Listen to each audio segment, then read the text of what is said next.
સુરતની કંપનીઓ હાલ વિદેશોમાં નામના મેળવી રહી છે, ત્યારે ડ્રોન બનાવતી સુરતની કંપનીએ ઇઝરાયલ સાથે મોટો MOU સાઇન કર્યો છે.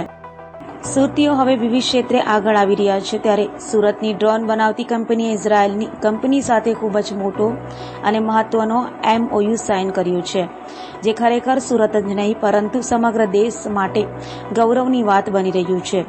આર્મી અને ડિફેન્સની સુરક્ષા માટે ઉપયોગમાં લેવાતું કામાકાઝી ડ્રોન સુરતનો યુવક અર્થ ચૌધરી બનાવી રહ્યો છે, અને આ ડ્રોન ખરીદવા ખુદ ઇઝરાયલની UAV ડાયનામિક્સ કંપનીની ટીમ સુરત આવી હતી અને ડ્રોનનું પરીક્ષણ કર્યા બાદ બંને વચ્ચે MOU સાઇન થયા હતા.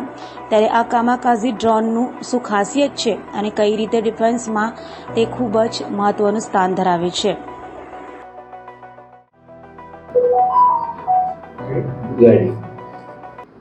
સર, આપનું નામ આપી દીધું છે. મારું નામ અર્થ ચૌધરી છે અને મેં ઇનસાઇડ FPV નો સંસ્થાપક છું. સર, આપણે જે એમાં કામાકાઝી ડ્રોન બનાવ્યું છે તેની ખાસિયત શું છે, તે કોની સાથે MOU કર્યા છે અને કેટલું મોટું બાબત કહી શકાય સુરત ભારત? અમે જે કામાકાઝી ડ્રોન્સ બનાવેલા છે એ બહુ મહત્વપૂર્ણ ડ્રોન છે, કેમ કે લાખો રૂપિયાના ડ્રોન આવે પણ એ ડિસ્ટ્રક્શન્સ કરી શકે કરોડોમાં. અને આની ખાસિયત એ છે કે એ ડ્રોન ફ્લાય કરે 250 km/h સ્પીડથી. બીજી વાત એ છે કે ડ્રોન અહીંયા બેસીને તમે હેડસેટ પહેરો, હાથમાં કંટ્રોલર લઈને 10 થી 15 કિલોમીટર સુધી ડ્રોન ઉડાવી શકો.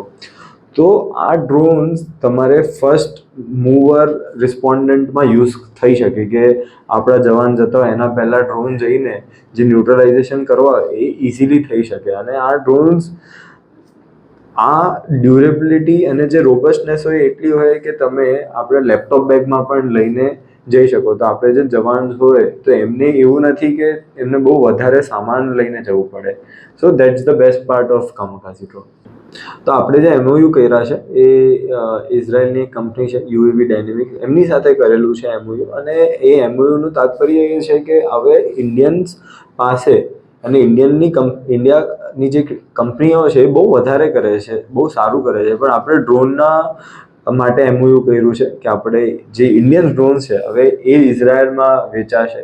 અને હવે એવું પણ કહેવાશે કે no Indian drone technology is better than the world. હવે તમે અગર 5 વર્ષ આગળ જોશો તો તમને આનું એક ઇમ્પ્લિમેન્ટેશન દેખાતું જશે અને તમને દેખાશે કે જે સપનું છે આપણે PMનું કે ગ્લોબલ ડ્રોન હબ બની જાય 2030 સુધી, એ આપણે આગળ વધીએ છીએ. અને આપણે એવું વિચારી શકીએ કે 5 થી 10 વર્ષમાં અમે ઇઝરાયલની જે કંપની છે એમના 10,000 ડ્રોન્સ એમને આપશું.